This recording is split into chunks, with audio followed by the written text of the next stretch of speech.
even trying to create a nuance in every piece to show that it's my work and that I made every stitch and every mistake. Mm-hmm. And on my garments, I sign created by, not designed, because when you say designed, then you minion. I mean, there's a lot of people out here that are just being designers and not touching anything except for taking it to market. Wow. You've seen that yourself. You know what I'm saying. Or here, I'm hands-on from start to finish. Mm-hmm. And you can totally see that, and you can. I think the right people totally appreciate that too.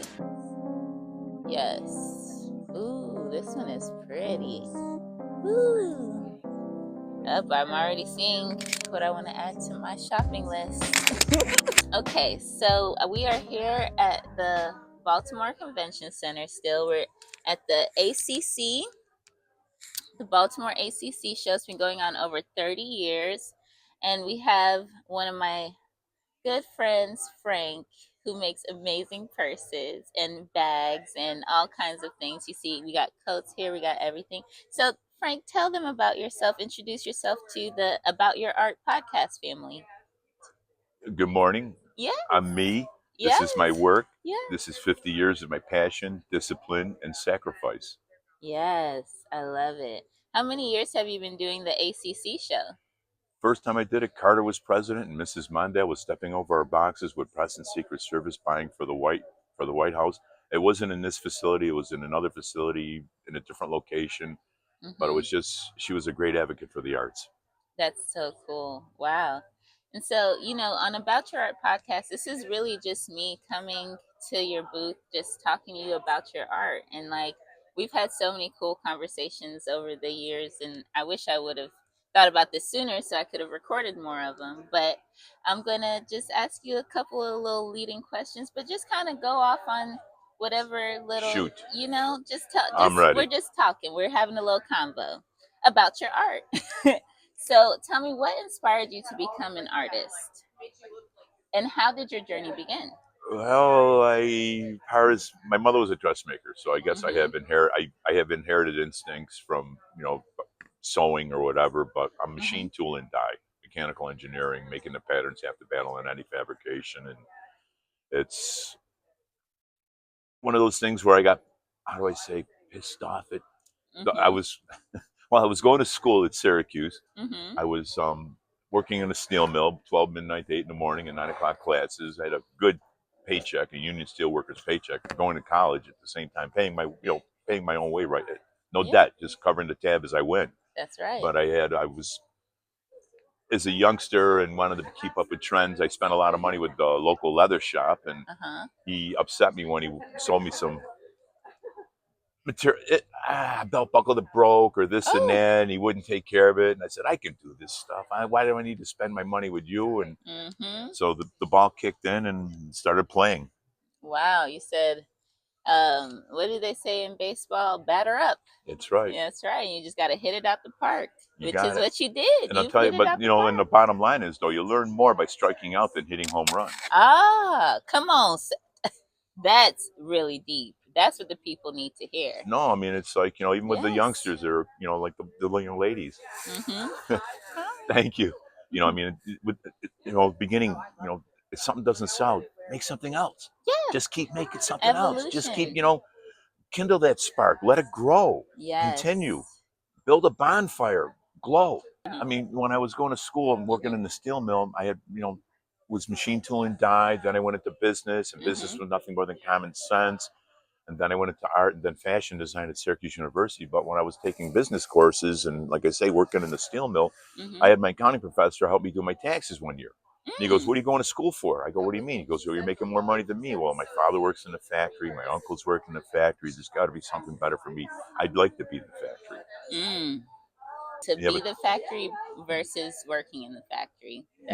But also, if I got an A, he gave me a B. The guy next to me, if he got a B, he gave him the A. And I approached him and I said, what's going on here? And he goes, listen, Bobby Riggs, you can do better. So, when my children in the college years, and so forth, all my, how come my professors harassing me? No, they're challenging you. Accept that challenge and do better. What's that course calling you? I'm costing you. I mean, this is an investment in yourself. They're pushing you. Do it. Yes, do it and do it well. Wow. So how would you describe your artistic style and what influences your work? I'm a motorcycle guy. Okay. Chrome don't get you home. It's function over aesthetics. It's great when you can have both.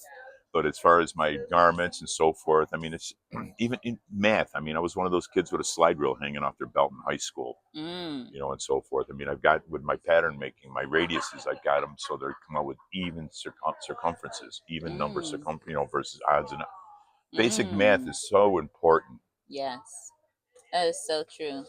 Wow. So that's okay. So math and influence. Okay, and then so is there a particular story or message behind your current collection at this show?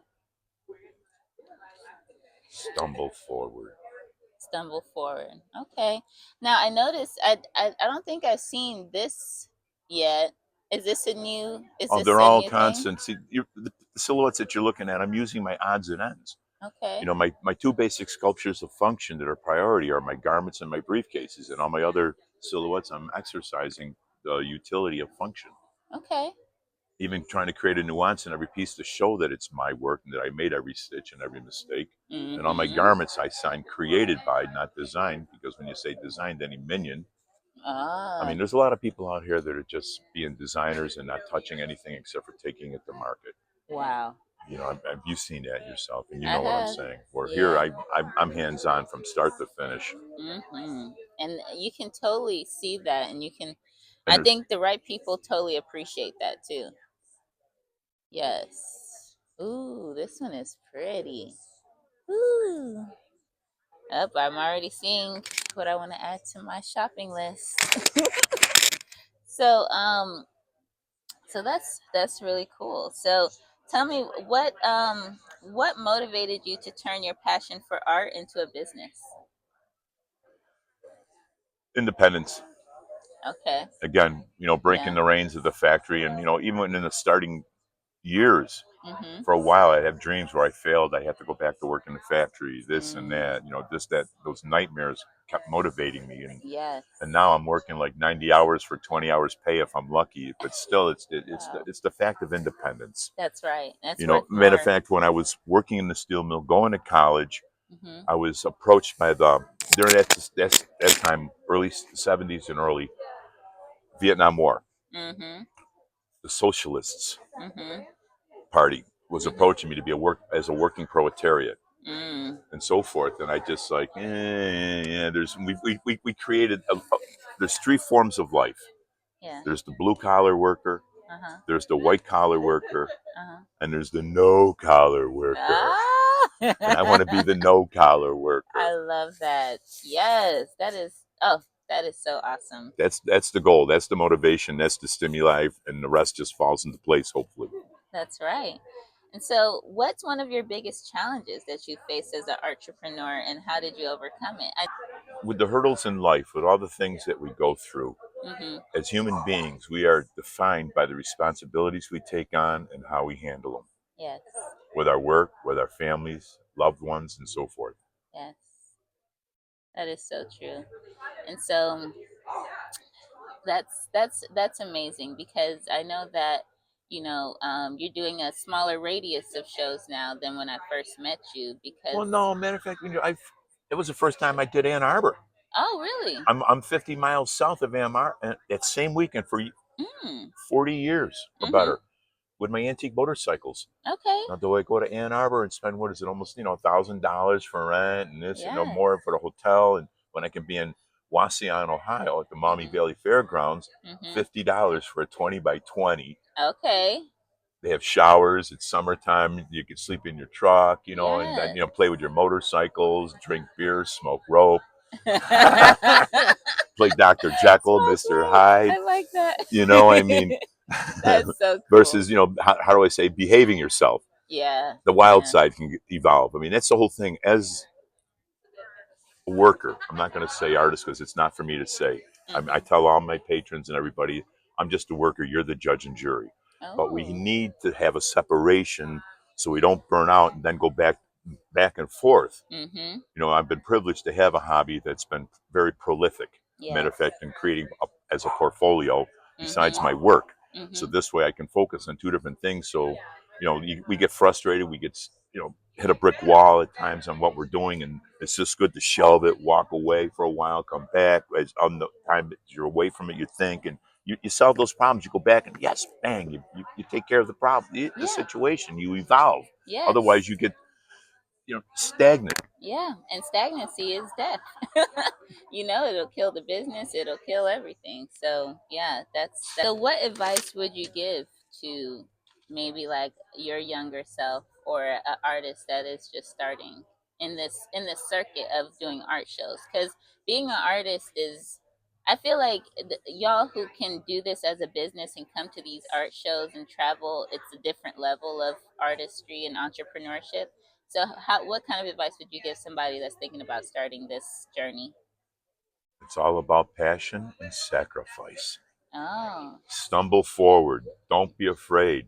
yeah. Yes, you're going to hit brick walls. Yes, you're going to fall into holes. But, Mhm. just crawl out, pick yourself up, keep going. Like I said, I would have nightmares about not succeeding and ending up back in the factory.